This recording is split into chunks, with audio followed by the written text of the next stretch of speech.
ఈ విశ్లేషణకు స్వాగతం. ఈరోజు మనం మాట్లాడుకోబోయే టాపిక్ నిజంగా ఒక మైండ్ బ్లోయింగ్ పారాడైమ్ షిఫ్ట్ అని చెప్పాలి. మూల కథ ఆధారంగా ఒక ఎపిక్ ఫినాలేని, అందులోని ఊహించని మలుపులని ఈరోజు మనం డీకోడ్ చేద్దాం. ఇదొక మామూలు ముగింపు కాదు, మొత్తం కథనే మార్చేసే ఒక భారీ షిఫ్ట్. అసలు ఏం జరిగిందో తెలుసుకోవాలని ఉత్కంఠగా ఉంది కదా?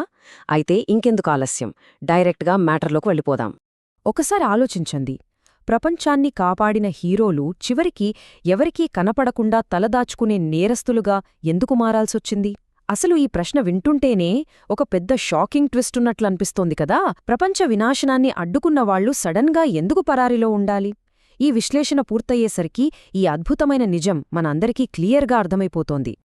సరే, ముందుగా మన మొదటి సెక్షన్ లకూయం ముప్పు ముగింపు.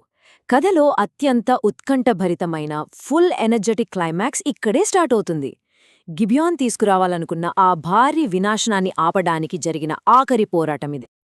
అసలు ఈ ఫైనల్ బ్యాటిల్ దేనికోసం జరిగిందో తెలియాలంటే ముందుగా మనం ఈ లకూయం అంటే ఏంటో తెలుసుకోవాలి. సింపుల్గా చెప్పాలంటే లకూయం అనేది విపత్తును తెచ్చే ఒక అత్యంత ప్రమాదకరమైన పదార్థం.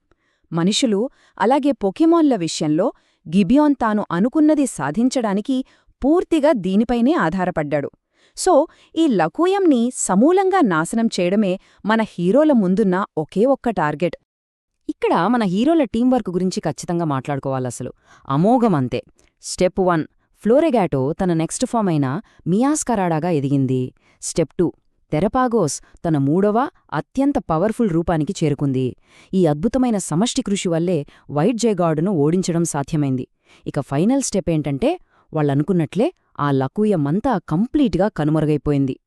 ఆ విజయం సాధించిన మూమెంట్లో వినిపించిన మాటలున్నాయి చూడండి. ధైర్యం లేకుండా విజయం లేదు, మీ పోరాటం వృధా కాదు. నిజంగా గూస్ బంప్స్ వచ్చే కోట్ కదా ఇది. వాళ్లు పడిన శ్రమకు, కష్టతరమైన ఆ పోరాటానికి ఇదొక పర్ఫెక్ట్ ఎమోషనల్ ట్రిబ్యూట్ అని చెప్పొచ్చు. ఇప్పుడు సెక్షన్ 2కి వద్దాం. అమేటియో యొక్క కొత్త మార్గం. ఆ భయంకరమైన యుద్ధం ముగిశాక మన కీ క్యారెక్టర్స్ ఆలోచన విధానంలో ఎలాంటి పెద్ద మార్పొచ్చిందో ఇప్పుడు కొంచెం డీప్గా అనలైజ్ చేద్దాం. ఇక్కడ మనం 2 పూర్తిగా భిన్నమైన ఆలోచనలను గమనించాలి. ఒకవైపు భవిష్యత్తు కోసం లకూయం ఖచ్చితంగా ఉండాలనే గిబియాన్ బలంగా నమ్మాడు. అది నాశనమవగానే అతడు పూర్తిగా ఆశ కోల్పోయాడు. కాని ఇంకోవైపు చూస్తే అతని మనవుడు అమేటియో మాత్రం లకూయం మీద ఏమాత్రం డిపెండ్ అవ్వకుండానే పోకీమాన్లకు, మనుషులకు హెల్ప్ చేస్తానని ఎంతో హుందాగా ప్రామిస్ చేశాడు. ఈ మాటలు విన్నాకే గిబియాన్ కూడా తన పంతం వీడి భవిష్యత్తుని ఈ కొత్త జనరేషన్కి అప్పగించాలని డిసైడవుతాడు. ఆ తర్వాత లూసియస్కు వీడ్కోలు పలికే ఆ సీనుంది చూడండి, చాలా ఎమోషనల్గా ఉంటుంది. అతని పాత నోట్బుక్ అలా నెమ్మదిగా మాయమైపోతుంది. నిజమే కదా, భౌతిక వస్తువులు కాలక్రమేణా కనుమరుగైపోతాయి. కాని ఒక సాహసికుడి కథ దానిని మనం గుర్తుంచుకున్నంతకాలం సజీవంగానే ఉంటుంది. ఇది నిజంగా మనందరం ఎప్పటికీ గుర్తుంచుకోదగిన ఒక బ్యూటిఫుల్ పాయింట్. ఇక నెక్స్ట్ సెక్షన్ 3, స్పైనల్ యొక్క అధికార దాహం. లకూయం అదృశ్యమైన వెంటనే హమయ్యా అంతా సెట్ అయిపోయింది అనుకునే లోపే ఒక పెద్ద క్రైసిస్ స్టార్ట్ అయింది. దాని గురించే ఇప్పుడు మనం మాట్లాడుకోబోతున్నాం. ఇక్కడ మనం ఒక క్లియర్ డిఫరెన్స్ చూడొచ్చు. ఒకవైపు తన తాతయ్య నిజమైన కోరికను నెరవేర్చాలనుకున్న అమేటియో నిజాయితీ మనకు కనిపిస్తోంది. మరొకవైపు చూస్తే స్పైన్ స్వార్థం. గిబియాన్ ఇక లేడు కాబట్టి ఎగ్జాక్ట్గా ఆ ఛాన్స్ని వాడుకుని లకూయాని బలవంతంగా ఆక్రమించి ఏకంగా గిబియాన్నే దాటిపోవాలని స్పైన్ ప్లాన్ చేశాడు. వాట్ అ బిట్రేయల్ కదా. అయితే ఇక్కడ మీకో డౌట్ రావచ్చు, లకూయం అంతా పోయింది కదా, స్పైనల్కి అంత ధైర్యం ఎక్కడ్నుండొచ్చింది అని. దానికి ఆన్సరే ఈ లకూయి స్ఫియర్. ప్రపంచంలో లకూయం మాయమైపోయినా సరే స్పైనల్ వాడిన ఈ స్పెషల్ వెపన్లో మాత్రం ఇంకా దట్టమైన లకూయం మిగిలే ఉంది. జస్ట్ దీన్ని యూజ్ చేసి అతను క్షణాల్లో హీరో పోకెమాన్లను బ్రెయిన్ వాష్ చేసి తన కంట్రోల్లోకి తెచ్చేసుకున్నాడు.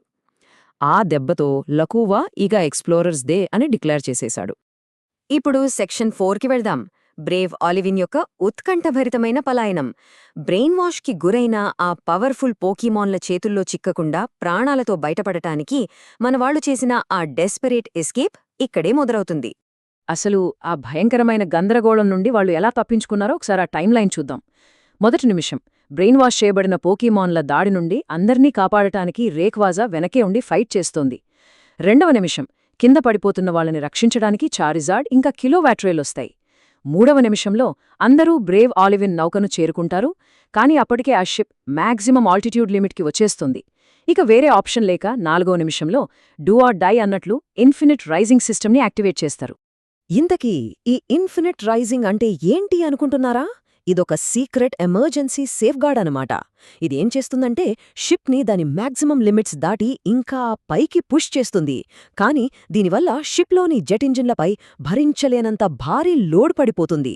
దీని బట్టే మనం అర్థం చేసుకోవచ్చు అక్కడి నుండి ఎస్కేప్ అవడానికి వాళ్ళు మెకానికల్గా ఎంత పెద్ద రిస్క్ తీసుకున్నారో. ఆ ఉత్కంఠభరితమైన ఎస్కేప్ టైంలో ఫ్రేడ్ చెప్పిన మాటలు భలే మిస్టీరియస్గా ఉంటాయి కదా. నేను వాళ్ళందర్నీ నీకప్పగిస్తున్నాను. మా సాహసం చివరలో మేం చూసిన ఆఖరి దృశ్యం అదే. ఈ డైలాగ్తో ఆ పర్టికులర్ ఎరా ముగిసిపోవడమే కాదు, నెక్స్ట్ ఏం జరుగుతుందా అనే ఒక క్యూరియాసిటీని కూడా క్రియేట్ చేస్తుంది. ఇప్పుడు కథలో ఒక ఊహించని టర్న్.